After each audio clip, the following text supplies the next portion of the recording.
¿Cómo están? ¿Cómo están?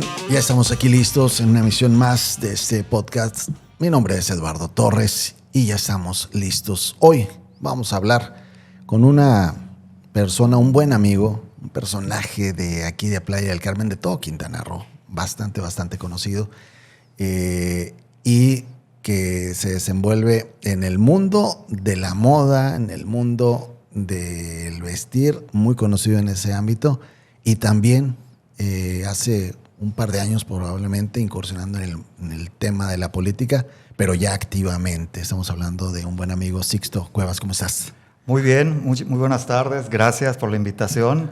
Hace ya un tiempo que no te veía, pero estoy siempre muy pendiente. ¿Cómo muy que hace pendiente tiempo que no? que no te veía sigas en vivo y no eso. tenía oportunidad de saludarte en persona, pero siempre muy pendiente del trabajo que haces con tu equipo y tus compañeros, apreciando el desarrollo de este proyecto tan importante y tan interesante, de los pocos consolidados en Playa del Carmen. Oye, pero por favor, ¿qué te tomas? Bienvenido, Sixto. Muchas gracias y un saludo a todo tu auditorio. Excelente.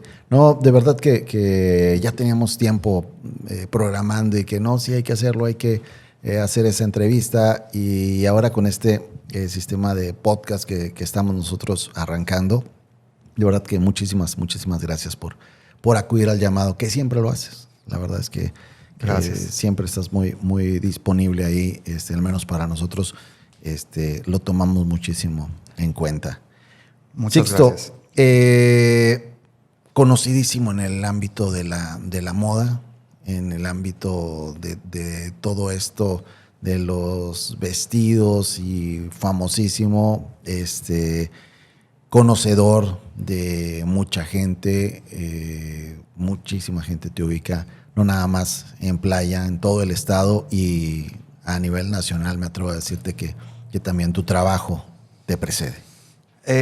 Mira, es así, siempre me parece un poco, no me acostumbro a escucharlo todavía de esa manera, pero sé que puede suceder, porque uno, haciendo el trabajo que hace, no logras percibir, estás tan concentrado en tu trabajo y en sacar adelante tu negocio, tu empresa, la responsabilidad con tus colaboradores, que nosotros como equipo no nos damos cuenta de lo que sucede afuera. Obviamente, como comentabas hace un momento, me impactó mucho que en la campaña que estuvimos el año pasado como candidato a diputado local, Ajá. Al recorrer las calles, las colonias, de repente ahí me impactaba ver cómo en muchas de las casas, en muchas de las familias, había una foto, un recuerdo, una anécdota con ese proceso de elaborar el vestido para la quinceañera, para la novia, que ahora te presenta a sus hijos, que te presenta a su esposo. Te topas también con la que tal vez ya se divorció. Claro. Y entonces, y muy seguido. Entonces, no tenemos manera desde nuestro centro de trabajo de ver lo que en la vida cotidiana de las personas está sucediendo, pero es muy gratificante saber que eres parte de momentos muy importantes en la vida de cada familia o de muchos individuos. Y ya son casi 13 años de estar de que abrí la tienda en un espacio muy pequeño aquí en Playa del Carmen, y tal vez no lo haces con la intención de marcarte o de hacer fama o renombre, o con esa presunción. Realmente lo haces primero por experimentar, por buscar otras alternativas de ingreso, porque también tienes la inquietud de ser alguien independiente. Trabajé yo 18 años en hotelería aquí en la Riviera Maya, y tenía esa inquietud. Y esa inquietud me llevó entonces a entender y a conocer muchos de los aspectos cotidianos, pero fuera de un hotel donde la vida puede transcurrir aparentemente muy cómoda. Y estando ya en el terreno cotidiano de una ciudad tan importante como Playa del Carmen, con tanto crecimiento, pero en su momento, hace 13 años tal vez, con una propuesta de servicio que no estaba considerada, y que llegamos en ese momento. Y poco a poco vas descubriendo que tus capacidades o tu formación puede generar algún tipo de negocio. Y Oye, al generar, sí, dime. En ese lapso precisamente de que me hablas, de que estás en la hotelería y todo eso, ¿en qué momento dices, aquí hay un nicho de negocio? O sea, esto y es algo que quiero hacer y sí puedo mantenerme de esto. Ok, mira, ese planteamiento que haces me llevó también a reflexionar mucho ahora en el ámbito político, en lo que representa ser un emprendedor. Uno escucha las sugerencias y uno siempre a través de los medios de comunicación, a través de la propaganda, se ha difundido mucho la idea de emprender. Uh-huh. En el momento que yo lo hice no fue en ese sentido. Era más en el sentido de hacerme independiente de una empresa establecida, generar mi propia empresa.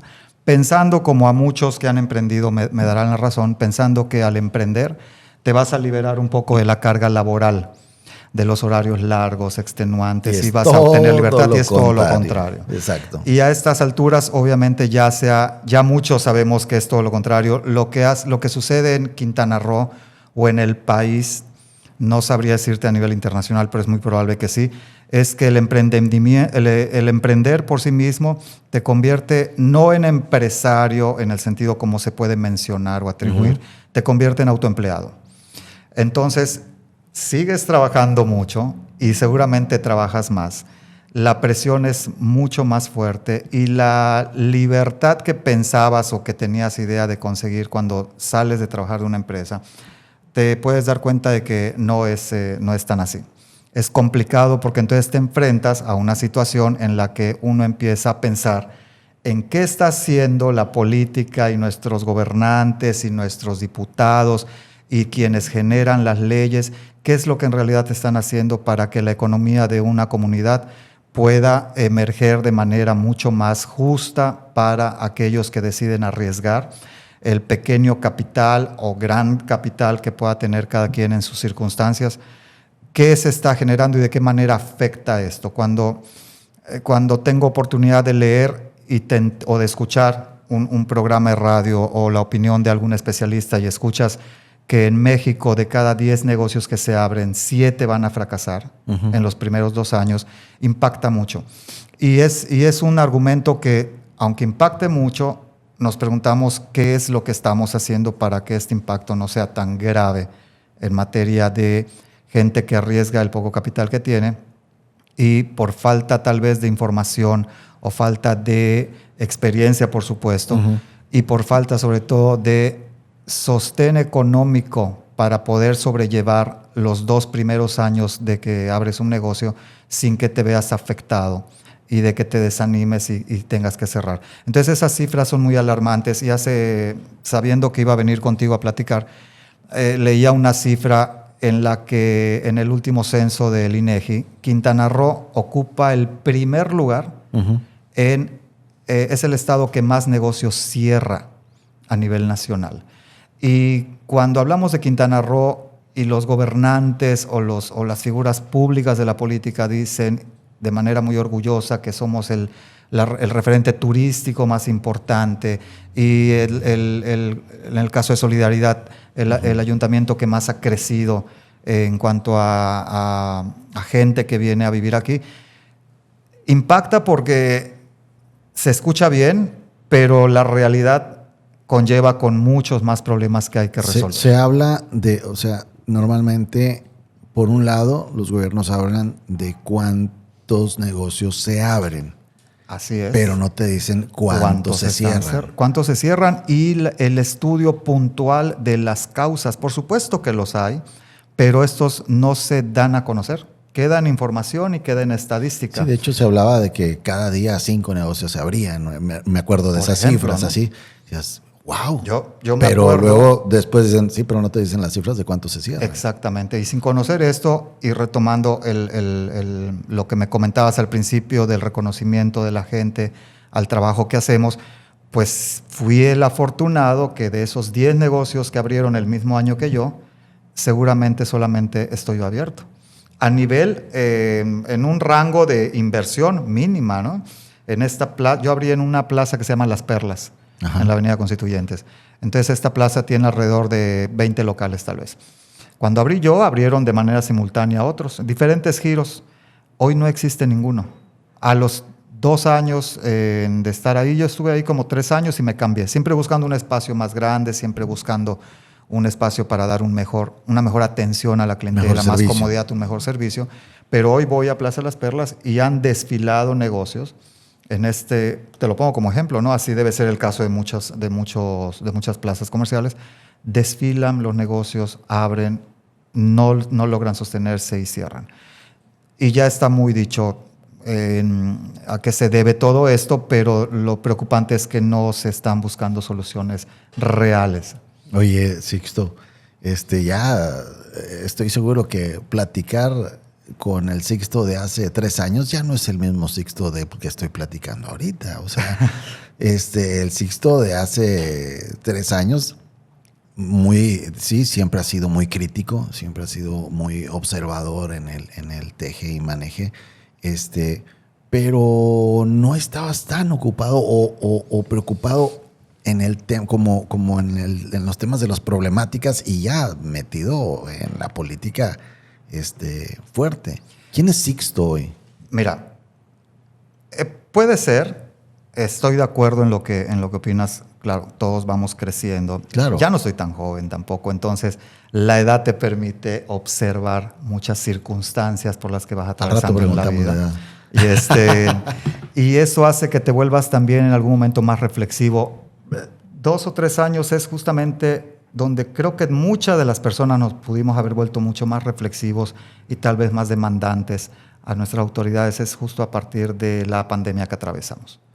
Entonces, el haber sobrevivido la pandemia en algo que puede considerarse pues comercial o con cierto toque de frivolidad, porque estamos hablando de prendas de lujo intermedio o de alta calidad. ¿Cuánto cuesta una prenda, perdón, ahí entre paréntesis? ¿Cuánto cuesta una prenda tuya? Podemos hablar de un margen a partir de los 5,000 pesos. Okay. Por ejemplo. Ronda, ¿no?, entre los 5 y los 10 mil pesos. Porque entre los 5 y los 10 es como el común. Ajá. Yo mismo me permití observar las posibilidades de la gente que se empezaba a acercar, pero también lo logras observando de qué manera puedes ser competitivo en tu entorno. La gente que se dedica al diseño de modas, hay muchas complicado variantes. O sea, es algo complicado el tema de la moda porque, o sea, vas a una tienda y te puedes surtir de ropa. Exactamente. Y tu trabajo es como muy en específico. Es específico, pero entonces la experiencia es la que te hace decidirte en qué modalidad de la moda. Tienes que conocer muy bien el mercado para decir, sí son vamos. muchos aspectos. Esa es otra cosa que uno cuando se vuelve emprendedor, Ajá. La idea es de que, abro mi tienda, llego, hago corte de caja y me voy a mi casa. Y entonces todo queda en responsabilidad de tus colaboradores y esto y lo otro. Y no es así, porque el emprendedor, al menos vamos a hablar de la moda, que es mi área, eres el diseñador, muchas veces te tienes que involucrar en la confección, en el armado, en el detalle, pero eres el administrador también, pero eres el que atiende las ventas, pero haces también el trámite en el ayuntamiento. Pero entonces te vuelves un todólogo. Todólogo, exacto. Y los errores pues te van enseñando también a cómo ir mejorando. Yo tuve muy claro desde siempre, porque antes de ser emprendedor, pues primero fui un consumidor. Como consumidor, entonces también tienes una expectativa de cómo te gustaría que te atiendan en un negocio, ¿no? Ajá. Yo trabajé muchos años haciendo compras para la hotelería en el área de entretenimiento, de espectáculos. Trabajé muchos años en la empresa Viva Wyndham. Okay. Otro tanto, en Viva Wyndham, esa empresa me dio la oportunidad de trabajar en República Dominicana, en Islas Bahamas, en Puerto Vallarta y Playa del Carmen. Iba girando por temporadas, ¿no? Ajá. Y entonces esa fue mi primera idea. Yo descubrí mi modelo de negocio a partir de que abro la primera tienda, que era una tienda para realmente surtir a otros hoteles de los materiales que yo sabía que se necesitaban. Pero en la precariedad de mi inversión tuve que vestir un poco, decorar un poco la tienda con prendas que ya había hecho yo para mis familiares, que son los que nunca te van a reclamar. Entonces, resulta que esto fue lo que llamó la atención y muy rápidamente encontré y esa es una recomendación que yo haría, por ejemplo, a quien decide emprender, que detectes la necesidad de un servicio o de un producto dentro de tu comunidad. Entonces, cuando detectas que la confección a medida, porque yo también pensaba, bueno, pero una prenda, vas, la compras y ya estuvo, ¿no?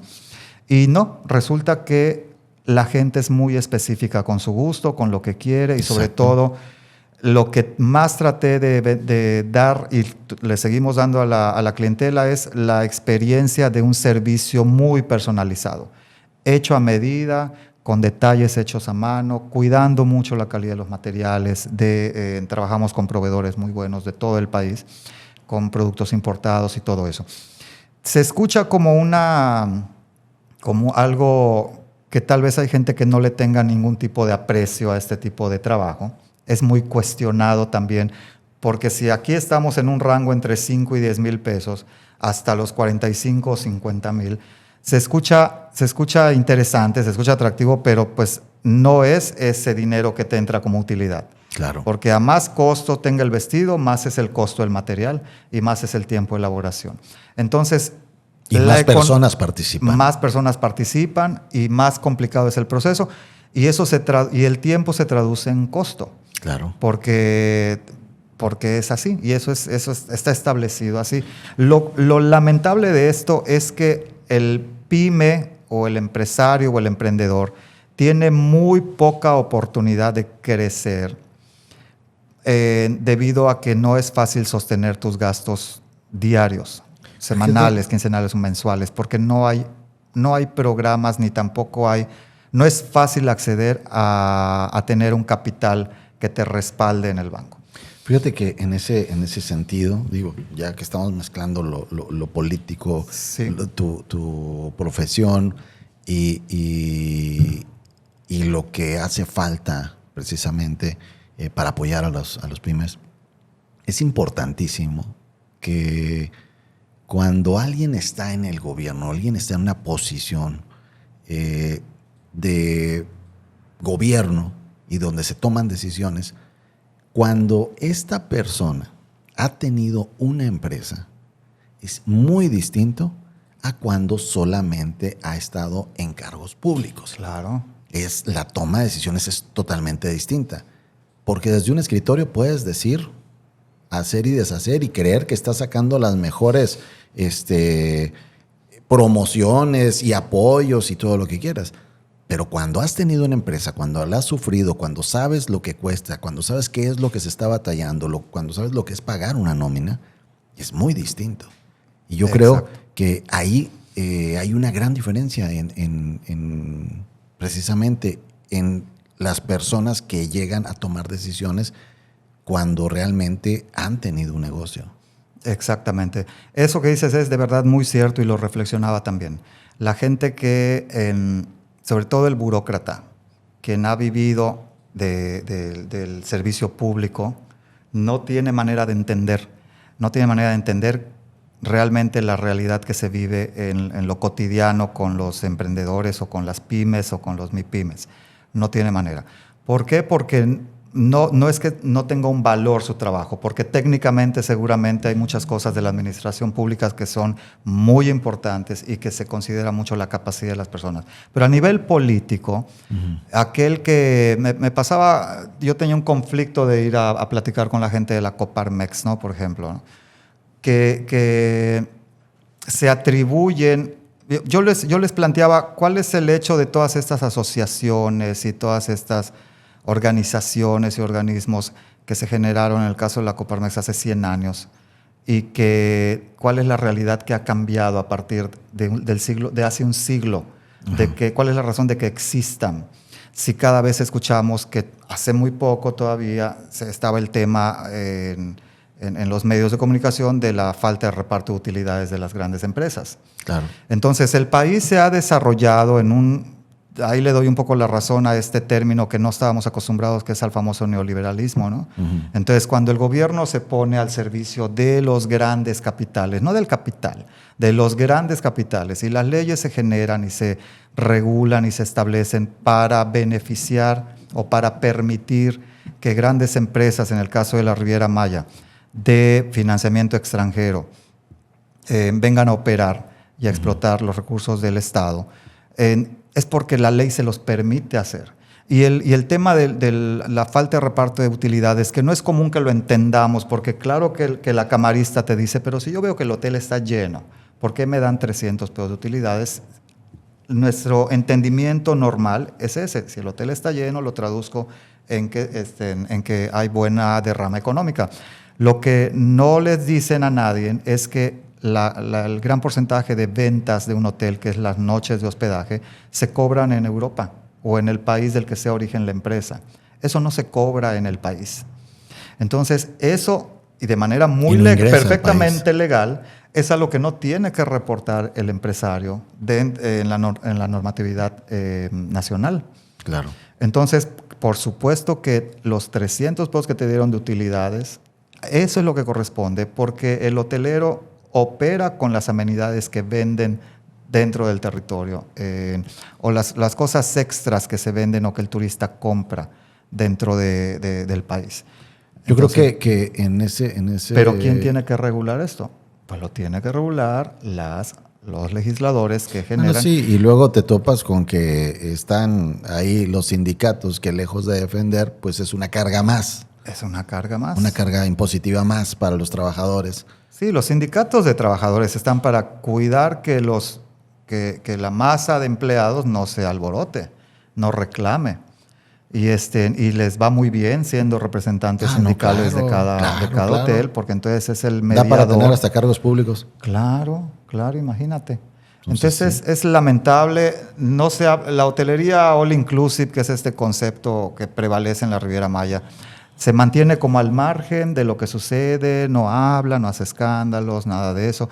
Nos enteramos a partir de que cada vez más los empleados toman la decisión de rebelarse, de hacer plantones, de exigir, lamentablemente con poco conocimiento porque no hay manera de que legalmente con un plantón tú digas que te den el reparto de utilidades justo. Pero es que aparte no tienen a una persona que tenga credibilidad. Claro. Porque ellos mismos no le creen a los sindicatos. Claro. Ellos mismos no le van a creer a la empresa. Así es. Y entonces quedan así como que... Y han sido víctimas de muchos coyotes que llegan, no, yo te ayudo, mira, yo esto, sí, claro. y lo único que son ganancias para los demás y ellos siguen igual. Así es. Y al final llegan a quedarse hasta sin trabajo. Sí, te marcan y también eso sucedió en el gobierno, me parece que de Vicente Fox, cuando ahorita también hay un tema complicado que ya no puedes acumular antigüedad porque es legal y está legislado así, que cada 6 meses te liquidan, te despiden y te vuelven a contratar. De tal manera que no puedes acumular antigüedad. Legalmente no estás acumulando antigüedad porque tu contrato se renueva cada periodo breve de prestar tus servicios en un hotel. Que siempre, la verdad es que desde siempre Solo que cuando hicieron esto a nadie le preguntaron, o sea, generan la ley, se vota en lo oscurito. Pero desde siempre pues estaban las outsourcing, estaba todo esto, desde siempre ha habido un montón de artilugios para no pagar. O sea, entonces, ¿cómo no va a ser México un país sumamente atractivo para el inversión extranjero cuando nosotros podemos ver que es muy complicado abrir un negocio en pequeño? Por todo lo que hay que tramitar y esto y lo otro. Pero para una empresa multimillonaria, transnacional, le da risa el mínimo de requerimientos que necesitaría en un país como este. Y por eso es atractivo, porque playas bonitas están en todas partes. Pero el hotelero que se vino a Monterrey. El hotelero que invierte en México no pasa por el mismo viacrucis que pasaría en Italia o en cualquier país europeo, en España, con toda la serie de regulaciones que ellos tienen. Claro, exactamente. Entonces, Sixto, vamos a hacer una breve pausita para darle un trago ahí al café. Claro. Y continuamos.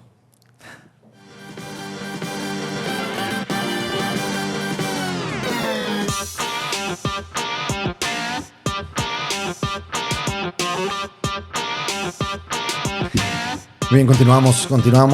Estamos platicando con el diseñador Sixto Cuevas y además ya político, ya después de una campaña ya eres político. Y hablábamos precisamente de que no era el mismo Sixto de haber platicado con él hace 3 años, con el que estamos platicando hoy. ¿Qué te dio, ahorita dentro de todo lo que hemos hablado, que le hemos dado así unas pintaditas a varias cosas, pero qué te convenció por participar en la política? Bueno, fueron... Porque amistades políticas siempre has tenido. Claro. Se te da mucho el entablar, eres de fácil acceso en la plática, eres muy bueno platicando y sacando conversación y todo ello. Tiene mucho que ver precisamente el éxito de tu trabajo, yo creo que con esto. Pero tienes, o sea, conoces a muchos que han sido, que son y que fueron. Tienes muchísimo amistades en el ámbito político.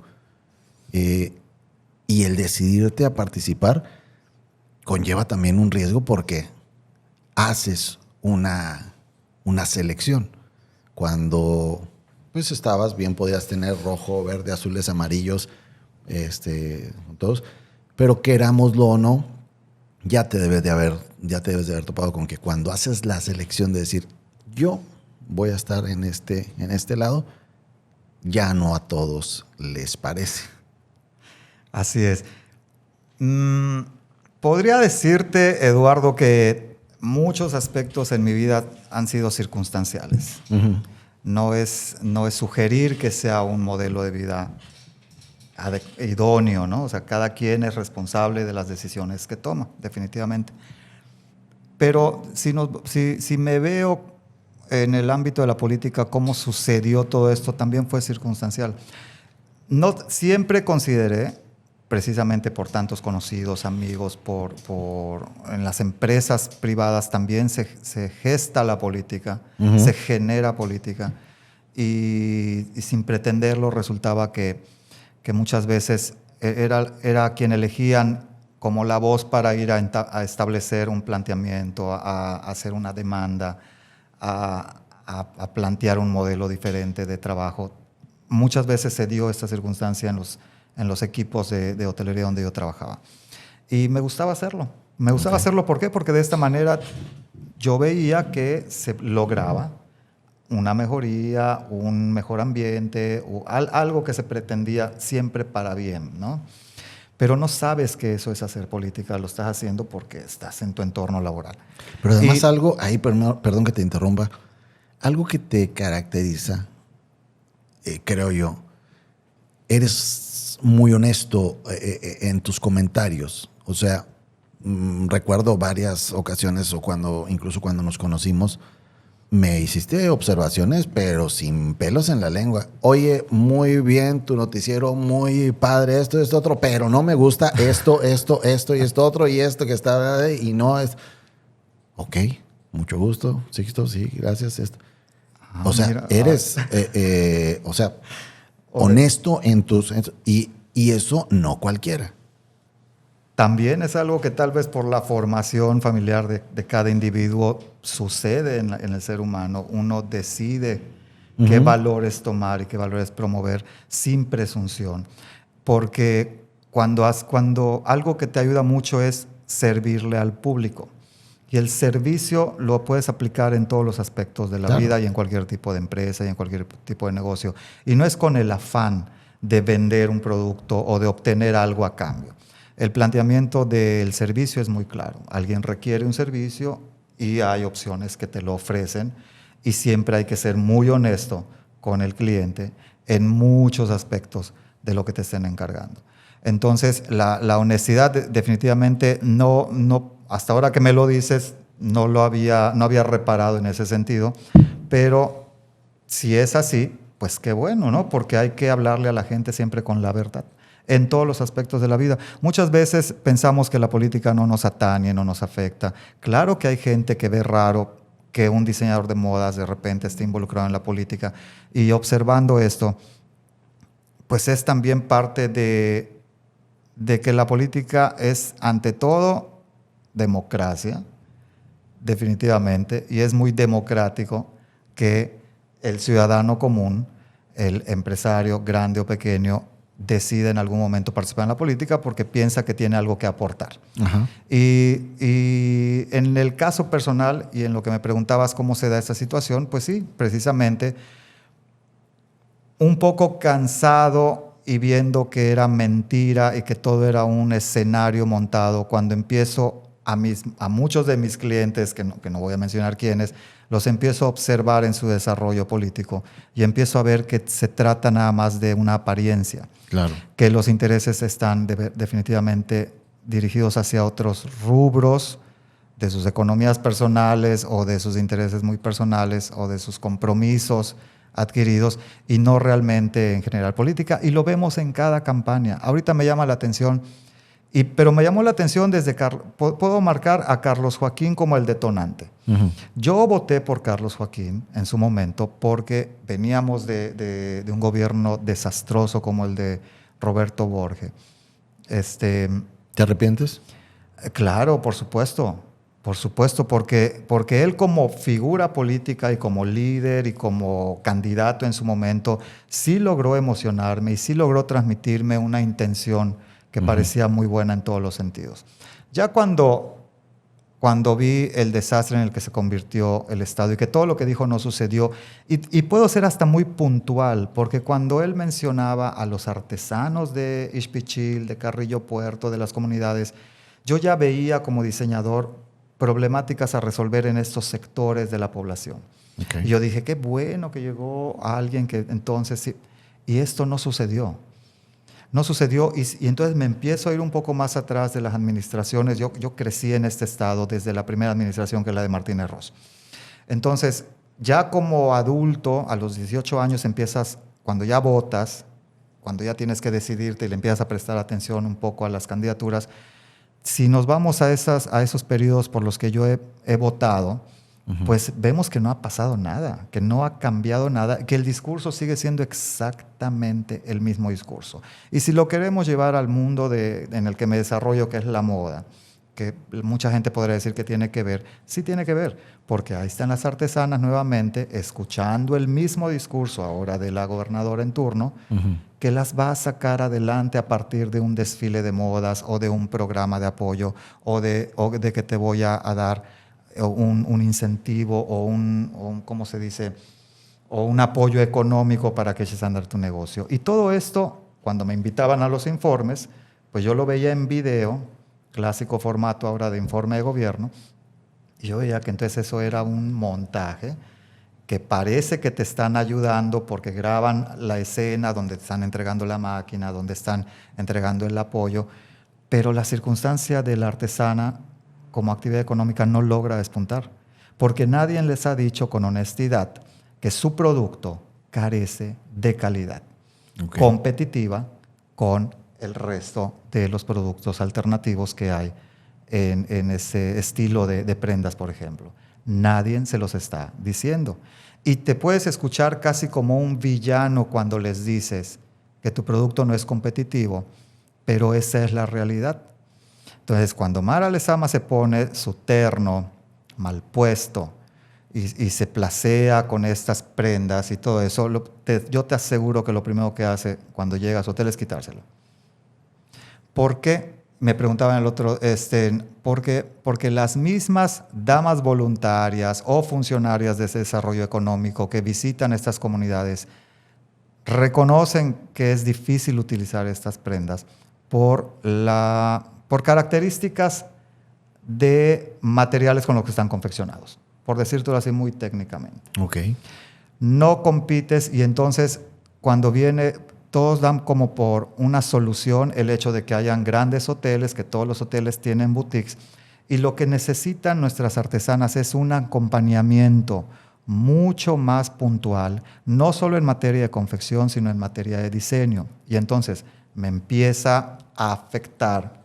Como me decías hace un momento, conozco a muchas personalidades, a mucha gente que trabaja en la administración pública y piensan que la solución es hacer un desfile de modas. Y piensan que a partir de ahí, de que hagas un desfile, ya El negocio por obra de arte se vuelve exitoso y las ya artesanas con se eso se da vuelven por ricas. sembrado. Y no es así. Okay. Es mucho más complejo que eso. La industria de la moda tiene muchas vertientes. Te comentaba ahorita fuera del aire que el país y su economía también te plantea en este sentido.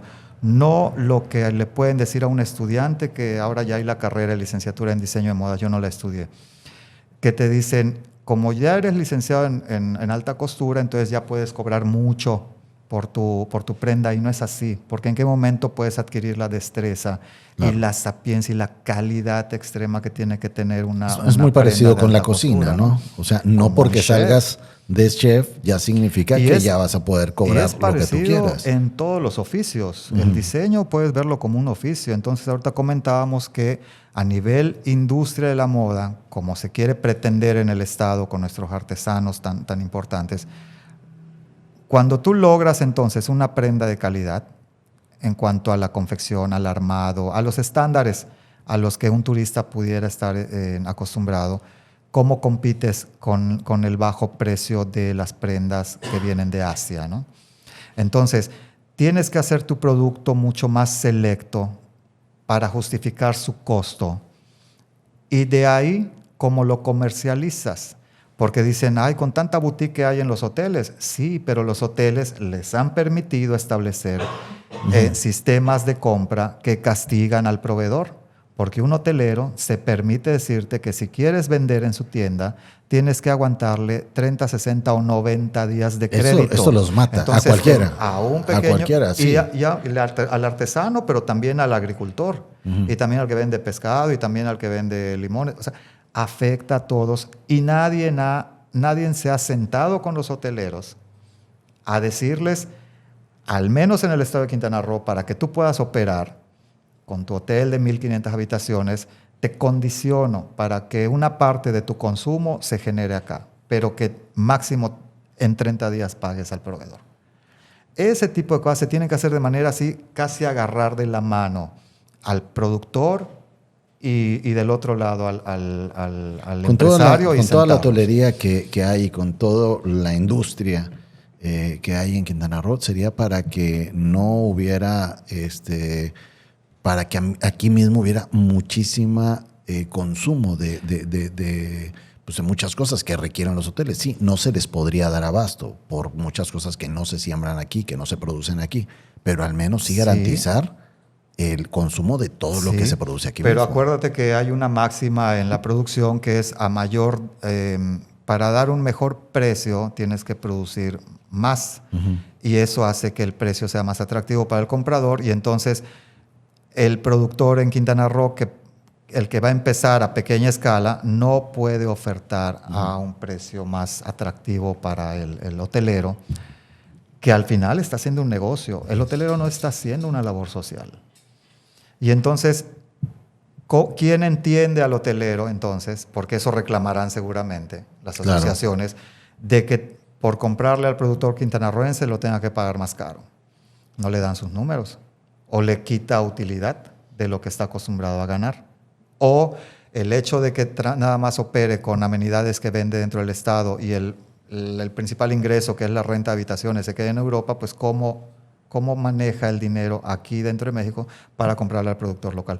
Pero sí hay alternativa, porque se puede legislar y se puede condicionar. Y puedes empezar incluso no solo hay hotelería, también están las cadenas de autoservicio, los Walmart, los Sams, todo eso. No hay un área que tú digas aquí se venden productos. Ahí sí podría ser una labor social de la empresa.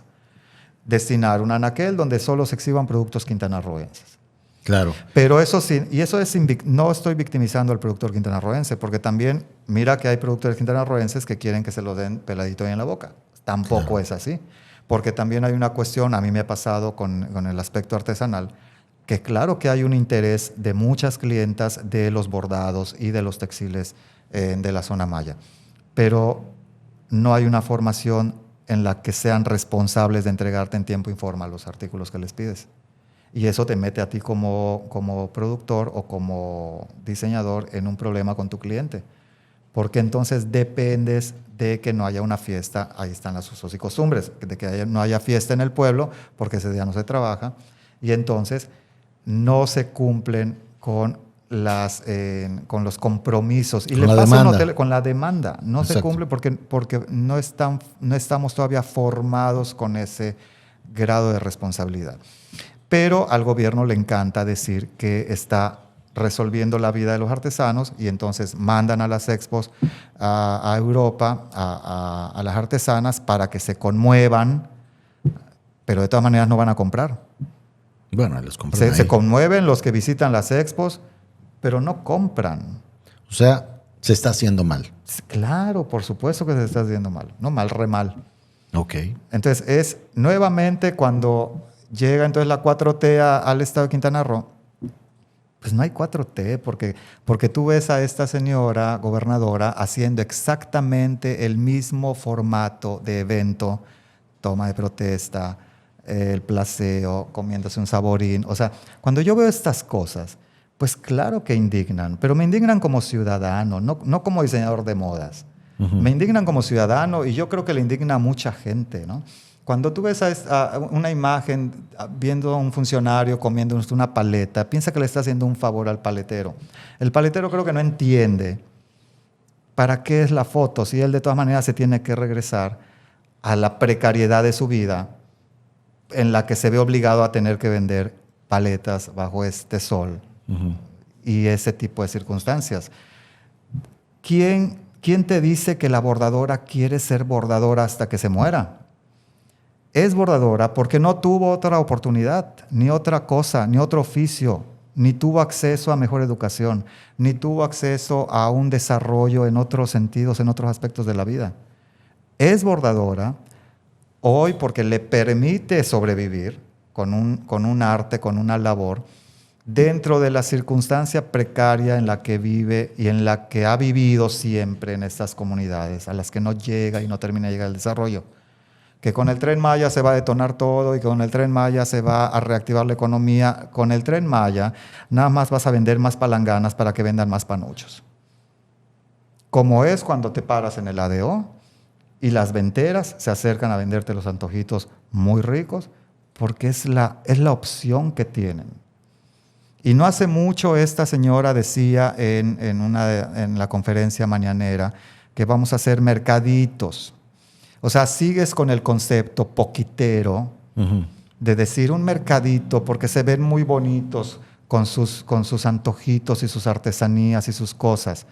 Sí, ¿y qué problemas te causa este mercadito? En primer lugar, que llegue un vivo, alguien de un sindicato y que diga, dámelos todos y yo los administro. Okay. De entrada. Las condiciones, la precariedad, las cuestiones de higiene, qué haces con la basura del mercadito bonito, a dónde la mandas, te genera un problema entonces de que no hay, no sé si ya están pensando en ese tipo de cosas. Te estoy haciendo un mercadito en lugar de estar impulsando otro tipo de producción. Ahí Carlos Joaquín abrió un parque industrial en Otompe Blanco. Vacío, está vacío. Pues no lo abrió. No, o no lo abrió. Rosa Elena, el único evento que hizo fue la inauguración de la puerta de este parque industrial. Pero si piensas un poco más, de una manera un poco más visionaria, pues el Tren Maya va a generar otro tipo de industria. O sea, hay alimentación que tú puedes desarrollar a partir de la gente que egresa de gastronomía para hacer la práctica, pero entonces que sea sostenible, porque el producto alimenticio que tú diseñas que se va a vender en las estaciones del tren, por ejemplo, de repente, ¿cómo hago para que no genere tanta contaminación? Entonces desarrollas una fabricación de paquetería que sea sostenible, que no contamine, que sea biodegradable. Hay un montón de cosas que puedes hacer alternas al proyecto del Tren Maya y que no necesariamente tiene que ver con ver a nuestras amigas artesanas vendiendo con una mesita en el mercadito. Ok. Yo creo que traes ahí un sentir bastante fuerte. Pues ahorita me acordé de todo eso, ya que me preguntaste, ¿verdad? Pero yo pregunté una cosa, pero tú ya te fuiste sí, con es que todo la vida es así, está ligada a muchas cosas. No, es que el tema era ¿por qué cómo aparezco en una participación política, ¿no? Y lo primero, y es una afectación que Y puede veo que ser, traes, los medios pueden ser responsables de eso, platicaba con Chapo el otro día. Porque fíjate que en campaña... Yo, mira, aquí en yo soy el dueño de las preguntas, pero tú eres el aquí, dueño de las respuestas.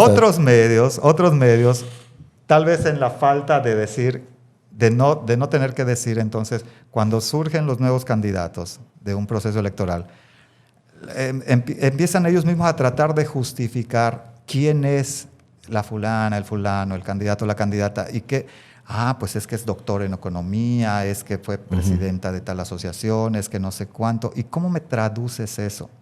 O sea, primero, definitivamente el estudio tiene un valor importantísimo en la vida y en el desarrollo y la decisión individual de cada ser humano.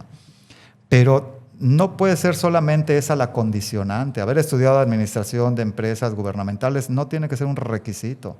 Porque, Carlos Joaquín, vuelvo al mismo asunto, que es el que ya más adulto, es el como que dije, no, es que hay que participar y hay que hacer algo, porque pues era contador y entonces en su campaña, es que él sí va a saber manejar el dinero y que no sé cuánto. Y no sucede tal cosa. Bueno, no sí supo manejarlo. Y bueno, ya está ahí, exactamente, o mal manejarlo, o qué sé yo. Entonces, son los medios que tratan de buscar, claro que se escucharía muy raro. El antecedente de Sixto Cuevas, pues, no es economista y no es administrador de empresas gubernamentales, ni ese tipo de cosas, pero para la política basta que seas un ciudadano.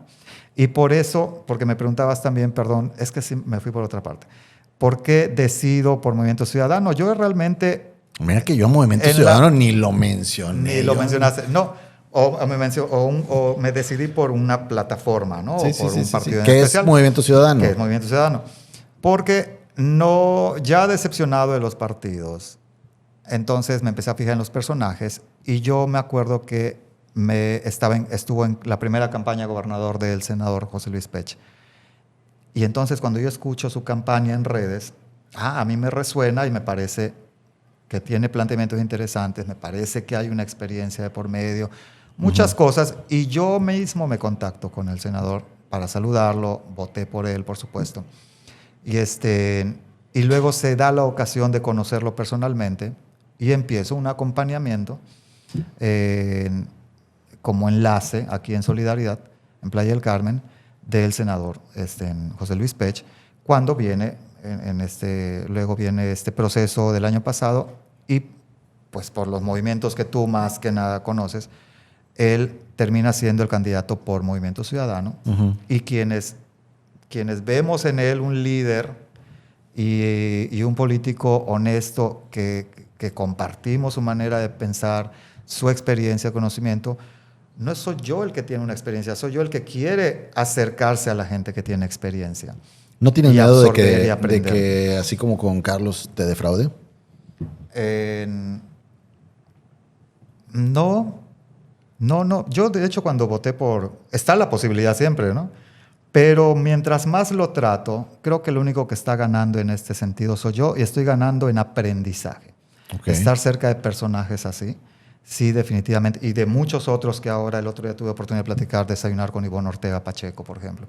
Y entonces, uno que es incipiente en estos temas de la política, definitivamente todo se gana en experiencia. Y en retroalimentación, y en aprendizaje, y en convencimiento de que estoy en el proyecto correcto. ¿Por qué? Porque un planteamiento justo que hace Movimiento Ciudadano es que los ciudadanos tenemos que participar. No el político que brincó de otros 3 partidos y que nosotros vamos de porra. No, el ciudadano, el empresario, el maestro, el doctor, se logra interesar y participar y empezar a ocupar los cargos públicos y generar una nueva clase política. Porque si no, no vamos a terminar de pasar de los Berinstein, que ahí vienen otra vez, en el caso de Playa del Carmen, de los Joaquín, de los no sé qué. Y entonces nos quedamos como el chinito. Pues no, sí tenemos la ocasión. Muy bien, me están indicando que ya estamos ahí sobre tiempo, pero nos vamos a ir con 2 preguntas, ¿te parece? Estas vienen de todo tipo, índole personal, índole de todo tipo. Y si te parece, por favor, elige una, me la das para leértela y vemos a ver A ver qué te toca. Si pudieras congelar tu vida a una edad en concreto, ¿cuál sería? Esta, ¿Qué edad tienes? 52 años. A los 52 años. Creo, porque siempre miento, pero soy del 69. Creo que sí. 52 años, ¿no? Cumplo 53 ahora en agosto. Pero esta. En esta. Esta. ¿Te gusta el Sixto de esta edad? ¿Cómo está en el momento en el que está?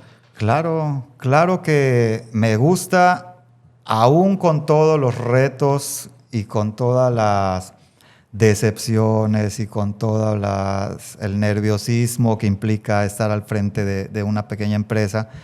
Me gusta porque entonces si veo hacia atrás, veo que cada una de las circunstancias que he vivido, pues me han traído a este punto, justo a este punto, en el que me siento realizado, contento y sobre todo, que muchas veces eso a mucha gente le puede faltar, que tengo una visión hacia dónde quiero ir. Excelente. Nos vamos con la segunda. A ver, esta, ¿cómo te va? ¿Quién es la persona que para ti es la más importante hoy en tu vida y por qué?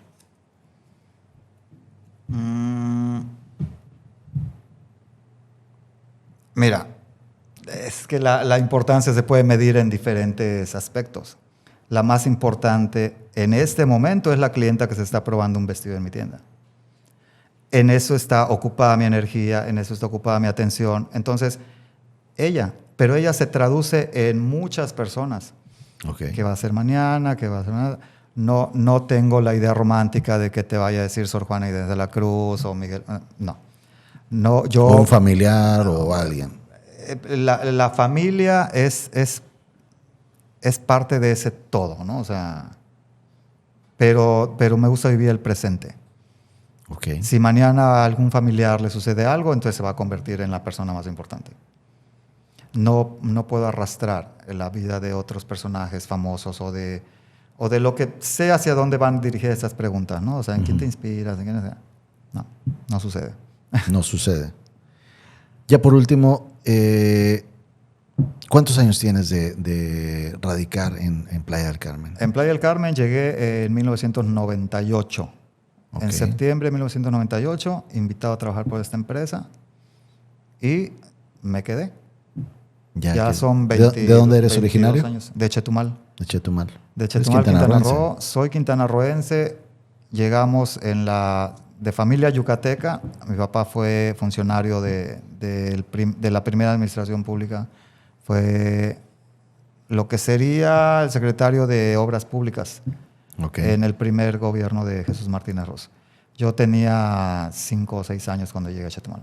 Has estado cerca de la política. Cerca, pero a mi papá no le gustaba la política. Realmente él era ingeniero civil y fue quien trazó la conexión del estado de Quintana Roo, de Otompe Blanco, hacia las comunidades de la Riviera del Río Hondo, hacia Cancún. O sea, los primeros trazos, antes se llamaba Secretaría de Obras Públicas, Caminos y Puentes. Okay. Entonces a esa labor lo invitaron a venir a trabajar a Quintana Roo.